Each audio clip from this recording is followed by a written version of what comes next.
melanjutkan pemahaman kita terhadap firman Allah Ta'ala surat Al-Baqarah. Pada subuh ini masuk kepada ayat ke-49. Halaman 8 ayat 49. A'udzu billahi minasy syaithanir rajim. Bismillahirrahmanirrahim. Wa idz najjaynakum min ali fir'aun yasumunakum su'al 'adzabi yudhabbihuna abna'akum wa yastahyuna nisa'akum wa fi dzalikum bala'um mir rabbikum 'azim.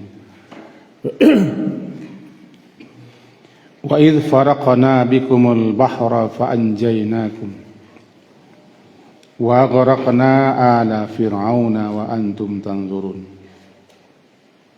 Sampai di situ dulu. Dalam ayat yang lalu telah disebutkan bahwa Bani Israel umumnya dan Yahudi khususnya yang hidup di zaman Nabi sallallahu alaihi wasallam di Madinah, bertetangga dengan Nabi, berdamping hidup dengan Nabi. Maka dakwah diarahkan kepada mereka di samping kepada orang Arab. Salah satu metode dakwah adalah mengingatkan kepada mereka ajaran-ajaran yang telah disampaikan oleh para rasul mereka, sekaligus mengingatkan kepada mereka agar kembali berpegang kepada kitab suci yang telah Allah turunkan kepada mereka melalui nabi-nabi mereka. Juga mengingatkan mereka tentang berbagai macam karunia, keutamaan dan kemuliaan yang telah Allah anugerahkan kepada mereka agar mereka sadar dan bersyukur. Dan terakhir diingatkan kepada mereka bahwa agar mereka dan kita semua menjaga, memelihara diri daripada azab dan siksa serta kesesaraan di hari saat di mana seseorang tidak dapat membela, membantu, menyelamatkan orang lain walaupun agak sedikit. Wattaqu yawman la tajzi nafsun an nafsin syai'a, dan tidak diterima pula ketika itu yang namanya syafaat, dan tidak diterima pula tebusan, dan tidak satu pun yang akan membela yang merasa kasihan untuk membelanya. Itu ayat yang lampau, kira-kira lah kesimpulan. Maka kembali pada kelanjutan ayat diingatkan, di antara sekian nikmat-nikmat karunia Allah, keutamaan Allah yang diberikannya khusus kepada mereka dan juga kepada kita semua, itu penyelamatan penyelamatan mereka dan kita dari hal yang kita takuti, kejelekan, keburukan, bahaya, mudarat, lebih-lebih yang mengancam jiwa. Bukan hanya kita, mengancam jiwa masyarakat, negeri dan bangsa.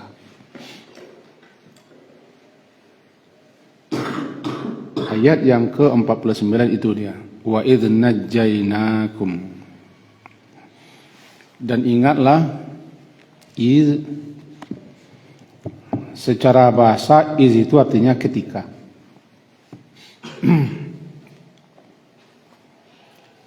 Tapi para ulama tafsir memperkirakan sebelum kata iz itu ada kalimat yang berbunyi uzkur. Kira-kira begitu dalam kaidah kebahasaan. Jadi uzkur, ingatlah ketika. Ingatlah ketika atau saat di mana najjainakum, kami menyelamatkan kamu. Najjainakum. Kita pahami bahasanya dulu. Najjainakum diterjemahkan menyelamatkan kami. Kum, kamu. Kum itu terarah kepada nenek moyang Bani Israel. Di masa Nabi Musa, sewaktu mereka diperlakukan dengan sewenang-wenang oleh Firaun. Kum itu kembali ke sana. Kenapa kum? Karena anugerah yang diberikan kepada nenek moyang berarti juga anugerah kepada anak cucu. Yang merdeka nenek moyang kita, tidak kita. Merdeka di tahun 45 itu bukan kita. Tapi nenek-nenek moyang kita yang hidup di zaman itu, mereka merdeka atas anugerah Allah. Lantaran mereka merdeka, kita juga merdeka. Jadi nikmat anugerah karunia kepada nenek moyang juga nikmat anugerah kepada anak cucu. Maka disebut kum. Kum. Ikumnya mengarah kepada lawan bicara, tapi yang dituju nenek moyang. Wa najjainakum najja.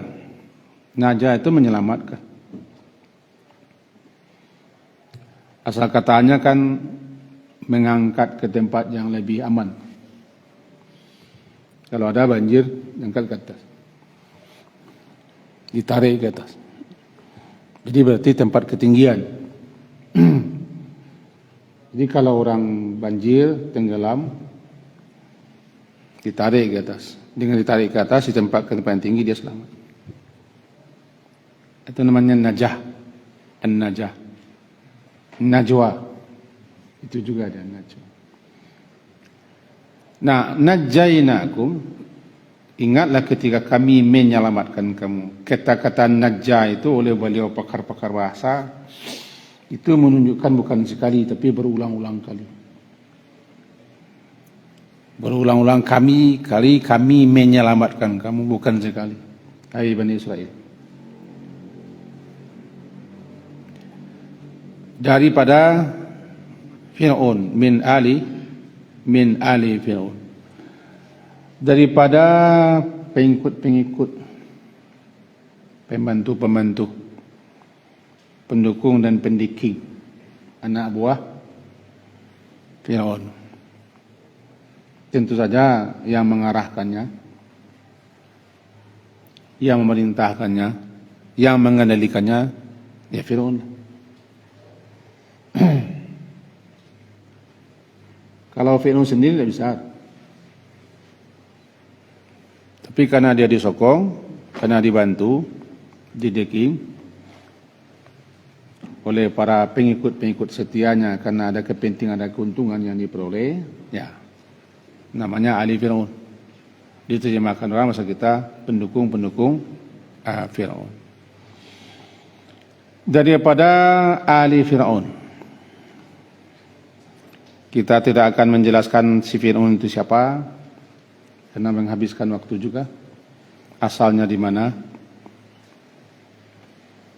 aslinya siapa, banyak penjelasan ulama banyak. Kita cukup Fir'aun saja dulu. Itu yasumunakum,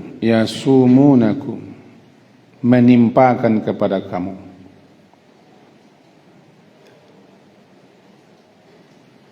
Ya. Karena mereka kuasa, lalu ditimpakan. Orang yang tidak punya kekuasaan tidak bisa menimpakan siksa. Jadi kalau orang baga, orang kuat, orang berkuasa, orang hebat menghukum, maka metodenya menimpa. Nampak kesewenang-wenangan. Tembak di tempat, habis dia. Kejar, cecar, bunuh, tangkap. Itu mainnya yang semu. Jelas betul-betul ditimpakan. Kira-kira begitu yang kita petik dari berbagai macam kebahasaan. Jadi ketika mereka Allah selamatkan daripada Fir'aun itu pengikut-pengikutnya, itu sewaktu yasumuna, mereka menimpakan kepada kamu dan merasakan kepada kamu su itu seburuk-buruk, sejahat-jahat azab. Ini azab siksa yang ditimpakan itu tidak tanggung-tanggung, sehingga disebut dengan su seburuk-buruknya. Kalau di sini terjemahkan siksaan yang sangat berat.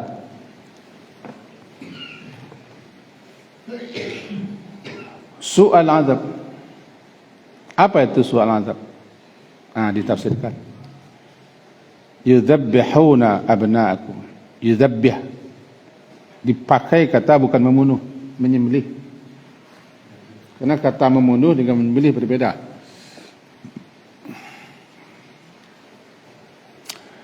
Biasanya zabah itu ke sini begini. Zabhu. Zahir. Zabah. Bahasa zabih. Zabih orang yang menyembelih. Ada orang Minang dabih. Dabih. Zabah menyembelih di leher. Orang yang menyembelih zabih. Di orang Minang dabih, di dabiah dan dabiah. Zabah menyembelih, mendabih. Dipakai kata itu bukan hanya membunuh biasa. Kalau membunuh yaqtulu, qatala yaqtulu. Membunuh itu bisa ditembak, bisa dipanah. Tapi kalau mendabiah terkesan dengan pedang dan bukan ditikam, itu membayangkan sudah menakutkan. Yang disembelih itu bukan orang dewasa, anak kecil. Ringkasnya, saya tidak ingin panjang. Si Fir'aun ini dulu kan bermimpi. Fir'aun itu penguasa yang namanya macam-macam ditulis. Bermimpi. Mimpinya ada api dari arah Palestina memasuki rumah-rumah orang Mesir asli, Kibiti. Dipanggangnya semua, bakar. Yang tidak terbakar rumah-rumah orang Bani Israel yang ada di Mesir. Palestina jauh. Palestina Timur Tengah, Mesir Afrika, ujung Afrika. Ketika itu kan masih ada namanya takbir mimpi. Mimpi takbir. Atau tafsir mimpi. Ditafsirkanlah mimpi itu. Bahwa akan ada seorang anak dari kalangan Bani Israel yang akan mengkudeta, merampas, mengambil alih kekuasaan sang Fir'aun. Itu menakutkan. Jadi penguasa yang menakutkannya itu. Ketakutannya apa yang sedang digenggamnya itu bisa diambil orang. Itu aja. Kalau tidak masalah. Tidak lawan-lawan, tidak bagi-bagi, tidak demo-demo, aman-aman sini. Senang-senang sini. Cuma mau kau bangi orang tu kawak, kau siapa orang lah. Dia bercuyi aja. Takut digoyang. Pabian salah, tidak salah. Cuma awak kan mau pabian. Kau mau pabian, yo kelamat dino saya. Kau terus awak. Kelamat dino saya. Jadi ditakwilkan mimpi itu. Konon kabarnya Bani Israel yang ada di Mesir juga mentakwilkan mimpi sang raja. Mereka takwilkan dengan cara begitu. Tentu tidak mati kata kuih, ini hidup kata kuihnya. Kalau mati kata kuih, matinya. Hidup kata kuihnya. Kabarnya setelah ditakwil itu, sang raja langsung memerintahkan semua anak-anak Bani Israil yang lahir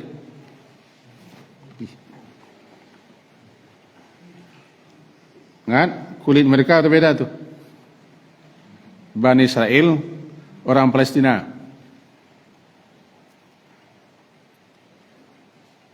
Firaun dan masyarakat Mesir asli Kibiti. Kibiti itu orang warna kulit agak gelap, Afrika. Berbeda tuh, jelaslah berbeda. Antara mato noyo tabalalangnya pitok tidak sama. Kulitnya tidak sama. Jadi beda sekali antara orang Bani Israil dengan Bani Israil pendatang ke Mesir. Pendatang. Awal kedatangannya dengan adanya Nabi Yusuf. Kan awal kedatangannya. Ketika Nabi Yusuf sudah dibicara menjadi Menteri Keuangan, maka dilancarkanlah program yang kita sudah tahu. Akhirnya setelah dia mendapat kedudukan, bagaimanapun itu sudah biasa. Orang pasti akan menarik sanak keluarganya. Itu siasat.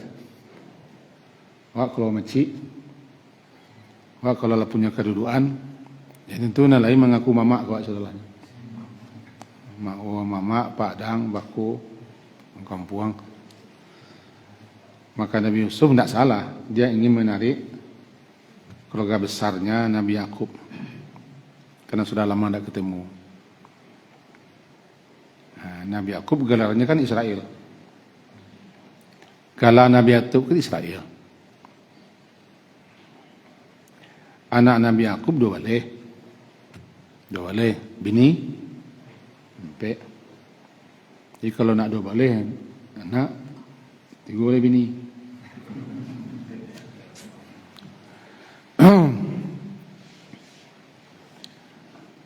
Bini nang ada,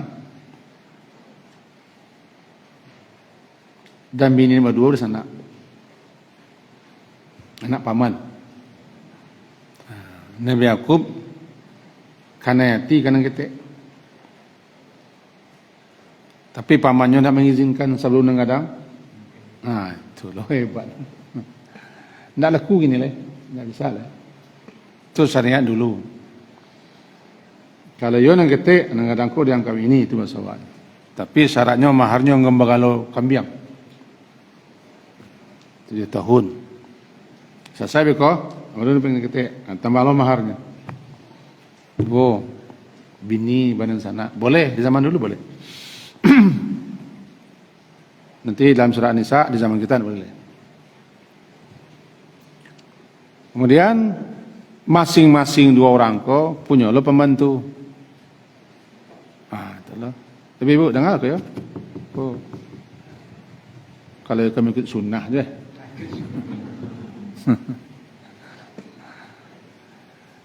Bini kedua-dua nak menyarah lo pembantu masing-masing untuk jadi istri suami awak.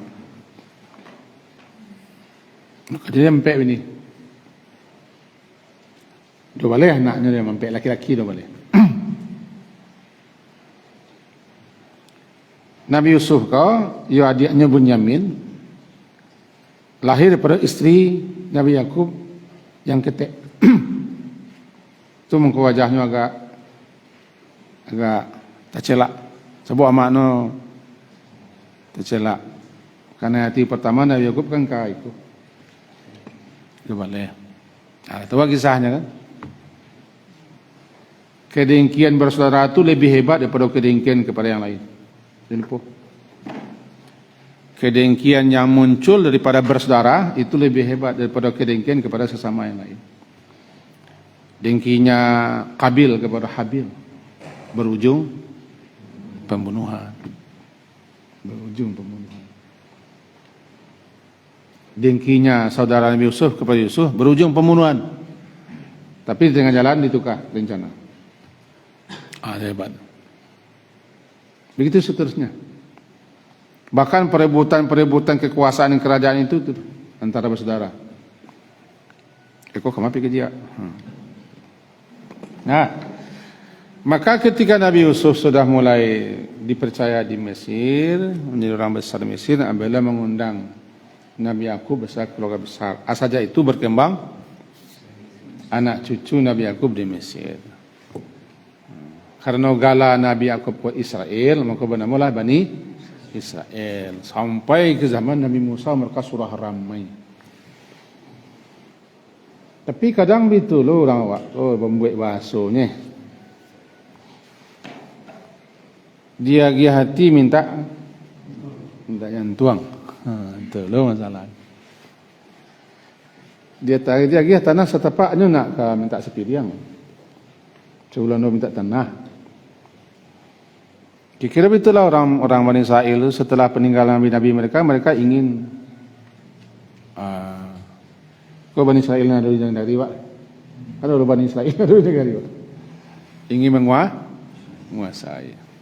Akhirnya naik penduduk asli. Kabarnya Fir'aun pun tidak asli sini, orang Persia kabarnya.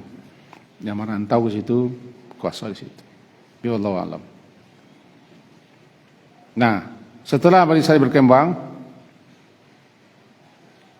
lalu ditafsirkan mimpi itu, seketika itu Fir'aun memerintah membunuh laki-laki, menyembelih siapapun anak laki-laki yang lain. Itu luar biasa menakutkan bagi setiap ibu yang hamil dan ibu yang akan melahirkan, dan laki-laki yang akan beranak pun khawatir, luar biasa khawatir, mencekam, menakutkan, cemas luar biasa.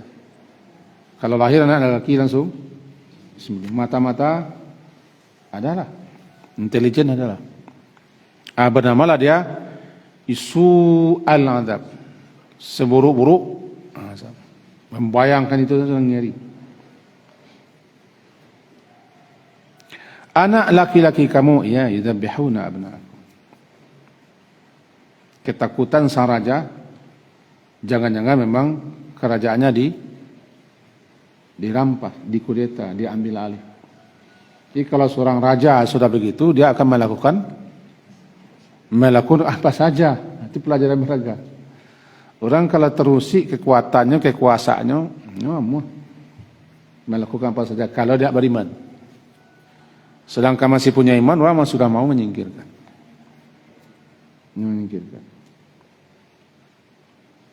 Saya tidak ahli orang Arab Saudi, tidak ahli Timur Tengah, apalagi ahli kiamat. Tapi Raja Salman kan mencampakkan saudaranya untuk menaikkan siapa? Anaknya. Kamu tidak ahli itu, kamu tidak Ustaz akhir zaman, tidak ngerti. Orang kalau lah ini kekuasaan, tentu orang ingin mempertahankan. Kalau terusi, dia beringas. Cobalah berkuasa sekali. Kepala kantor pernah kan? Kepala bagian. Apalagi Fir'aun. Maka siapapun yang akan menghalang, merintang pasti disikat. Dan yastahyuna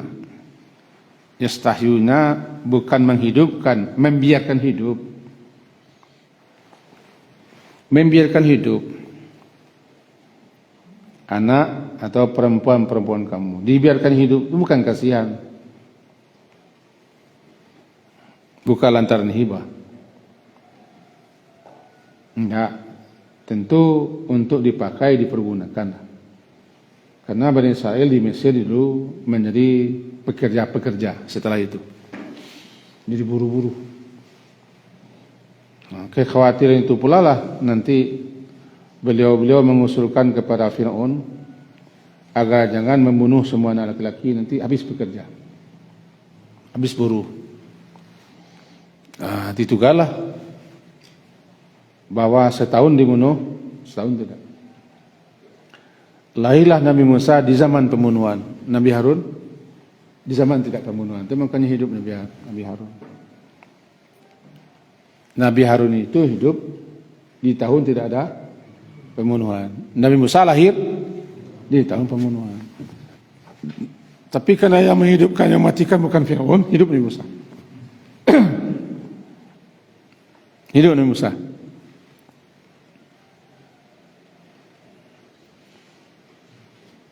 Yastahyuna nisa'akum. Mereka membiarkan perempuan kamu. Banyak pula pemahaman. Yang jelas perempuan tidak dibunuh. Tidak dibunuh karena perempuan perguna ada 10 sudah dibutuhkan. Baik untuk pelecehan, pemuas ataupun pekerja. Ataupun untuk melahirkan anak-anak yang akan menjadi buruh-buruh. Baik perempuan hidup. Yastahyuna nisa'akum wa fi dzalikum bala'um min rabbikum hadim. Wa fi dzalikum, dan pada yang demikian itu bagi kamu merupakan bala'un, cobaan daripada Tuhanmu, azim, cobaannya sangat besar. Sedikit kita pahami dulu bala. Bala itu terpakai untuk yang baik dan yang buruk. Bala cobaan atau ujian, yusta'malu fil khairi wasyarr, dipakai untuk yang baik dan yang buruk. Wa nabluukum bisyarri wal khairi, kami cobai kamu dengan keburukan dan kebaikan. Wa balawnakum bil hasanati was sayiat, itu dalam ayat itu. Berarti kami cobai kamu, ada bentuknya hal-hal yang buruk, ada pula bentuknya hal yang baik. Wa balawnakum, kami cobai kamu dengan hasanat dan sayiat. Di kata bala terarah pada itu, cobaan atau ujian. Ada berupa yang menyenangkan, ada berupa yang menyakit, yang jelek, yang buruk. Kedua-duanya adalah ujian. Itu pula di sini makanya ulama-ulama tafsir memahami ayat ini pertama dengan makna apa yang mereka alami itu adalah suatu cobaan yang sangat berat, ujian yang luar biasa, menakutkan, mengerikan, mencekam, diteror. Bayangkan, wah hidup di rantau, wah hidup di negara orang, nampak kaso orang asa, awak orang penatang, kalau bayu orang matang. Yang kedua, memahami balak situ adalah nikmat. Nikmat apa? Nikmat penyelamatan. Kami selamatkan kamu daripada Fir'aun itu suatu ujian, kesenangan, kenikmatan yang sangat besar. Apakah kamu bersyukur atau tidak? Kedua-duanya beredar dalam tafsir. Kalau yang pertama kita ambil berarti wa fi dzalikum, pada yang demikian itu peristiwa-peristiwa yang kamu alami, kalian diperlakukan sewenang-wenang, lalim, otoriter, karena kamu berada di bawah kekuasaan orang. Maka apapun mereka lakukan kamu sampai nanti ditimpakannya kepada kamu su'al azab. Kemudian Allah menyelamatkan kamu. Allah menyelamatkan kamu daripada itu. Kalau bahasa Arabnya dikasih kemerdekaan, dilepaskan daripada kesengsaraan, penderitaan, selamat ya, mendapat najah ya, an-najah, selamat, an-najah, mendapat keselamatan. Keselamatan yang Allah anugerahkan, semata-mata anugerah Allah, tidak ada campur tangan. Menyeberang lautan itu tidak ada campur tangan, mereka hanya ke sana, dikejar oleh Fir'aun di belakang. Ketika Fir'aun tahu bahwa Musa dan Harun mengerahkan Bani Israel untuk pergi berangkat meninggalkan Mesir, Fir'aun tahu, kemudian dibiarkan oleh Fir'aun sementara sampai pagi, biarlah dikejar. Intikan sampai tepi laut. Agak panjang juga kisahnya, tepi laut, kemudian Nabi Musa diberi oleh Allah suatu ilham, wahyu untuk memukulkan tongkat. Selamat sekarang. Cerita selamatnya nanti akan menyusul. Keselamatan, keterbebasan daripada sesuatu yang menakutkan sangat. Itu namanya najah. An-najah. Nun, jim, pakai alif, ta, najah. Najah, selamat. Dalam doa-doa kita kena cot. Anja, najah, menyelamatkan. Kalau dalam doa hari-hari, wan najata minan nar, wal afwa inda hisab, wan najata minan nar. Dan hawin alaina fi sakaratil maut, wan najata, selamat. Jadi kata-kata najah itu keselamatan daripada sesuatu yang menakutkan. Dia bayangkan orang banjir diangkat ke atas najah. Najah itu diselamatkan daripada tempat yang buruk ke tempat tinggi, aman dia. Asal katanya tempat yang tinggi. Selamat dari neraka itu najah, wan najat minan nar. Penyelamatan yang Allah anugerahkan kepada Bani Israel itu adalah suatu bala'un azim, kenikmatan yang sangat besar, wajib disyukuri. Mesti kalian bersyukur, hai Bani Israel. Bukannya kalian sombong angkuh, kufur, sampai menentang, mengingkari. Syukuri. Nah, kita bawa ke Indonesia, kemerdekaan yang diberikan itu, yang diperoleh bangsa Indonesia tahun 45, itu nikmat. Bala'un azim. Kan kita bangsa Indonesia tertindas. Lebih-lebih Jepang, apa namanya, Romusa, ya. Romusa. Itu kan cuma dengan cerita. Nggak ada nelayan yang Jepang sekarang Pak Nun. Piru dipaksa, luar biasa. Dijajah Belanda 3,5 abad, dijajah Jepang 3,5 tahun. Selamat. Hanya dengan bambu runcing dan perjuangan. Itu bukan seorang menyelamatkan. Seorang habis bangsa Indonesia berkorban. Itu orang seorang saya tonjol-tonjolan kata. Bentuknya seorang saya berjuang Indonesia. Apa PT? Selamat.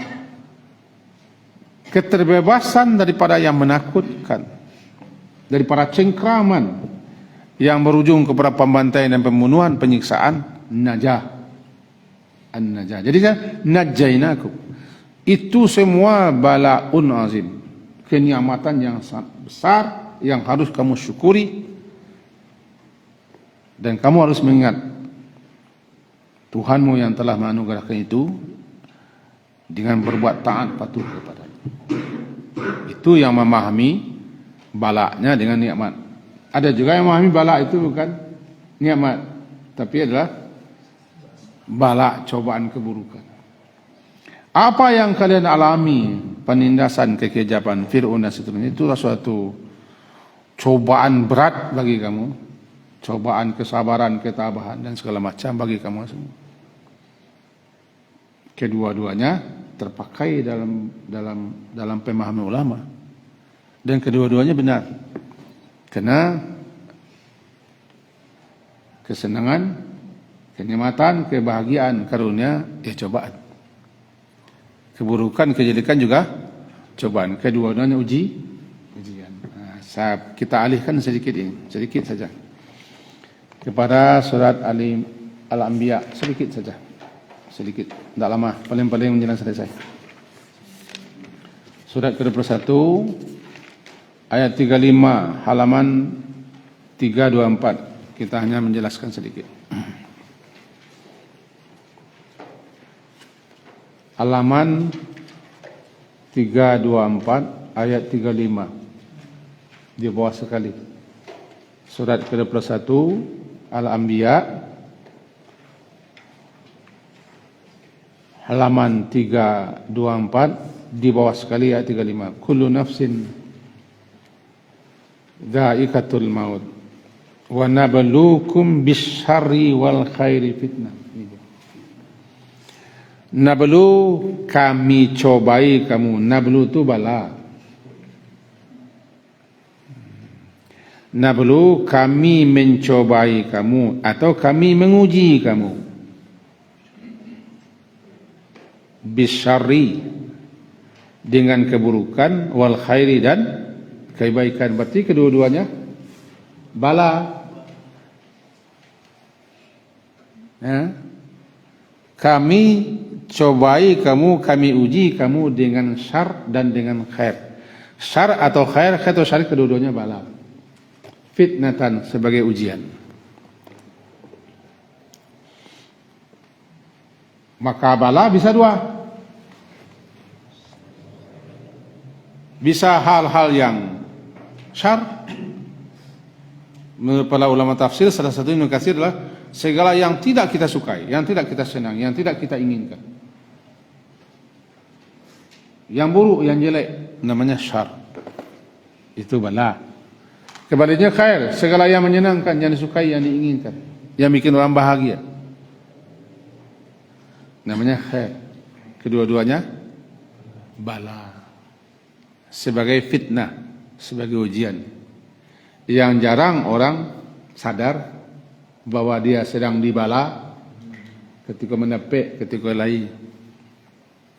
Itu yang jarang orang sadar ketika dibala dengan khair, dibala dengan khair.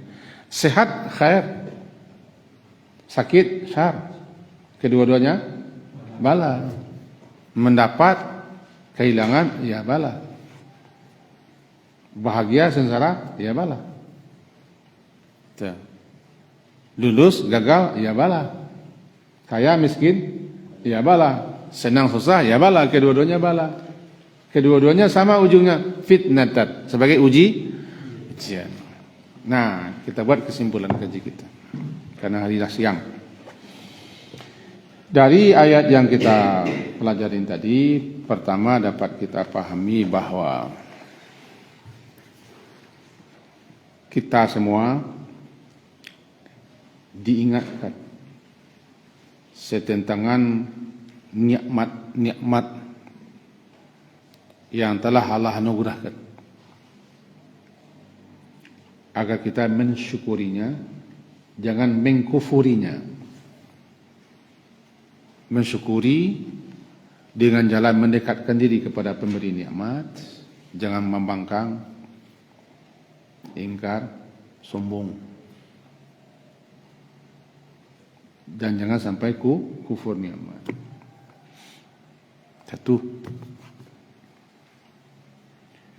Yang kedua, walaupun ayat ini diarahkan kepada Bani Israel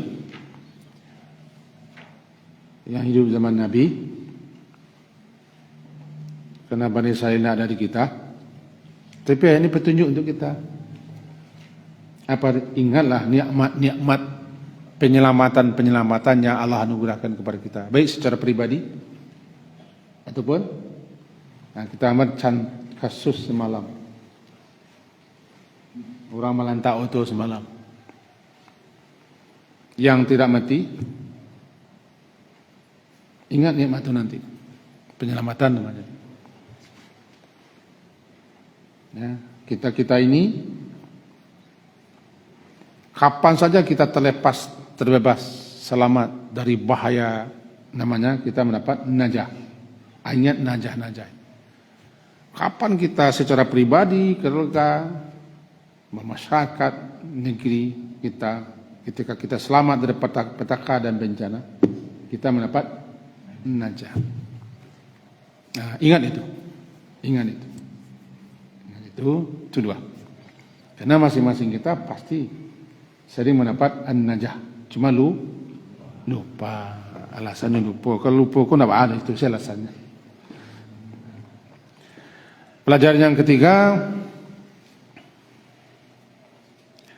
bahwa orang kalau sudah berkuasa,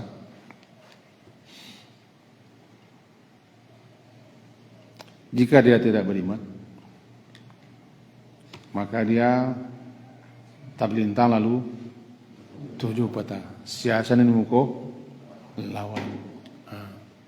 Lawan. Jika dia penguasa itu tidak beriman dan tidak ingat bahwa dia akan dimintai pertanggungjawaban, apapun yang akan rasa-rasanya menggoyang, kalau Fir'aun dabiah. Fir'aun dabiah. Ini dabiah lah Bani Israel. Jawa dulu kini orang Nabi Sidang Jakarta, kan di zamannya dabiah. Sidang di Jakarta. Tembak dabiah. Termasuk kawan-kawan Medona mati. Dabiah. Cuma kosong. Sia saja rasa-rasa kemambe. Tur. Itu pelajaran. Good. Hati-hati menghadapi orang-orang seperti ini. Namanya Fir'aun di zaman kini. Kemudian yang sering menjadi sasaran pelecehan kaum wanita dan sering mengalami pembunuhan adalah laki-laki.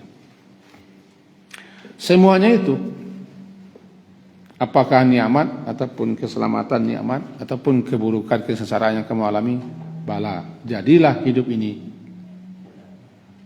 tidak lepas daripada bala. Alladzi khalaqal mauta wal hayata liyabluwa, untuk membalai kamu, mencobai kamu,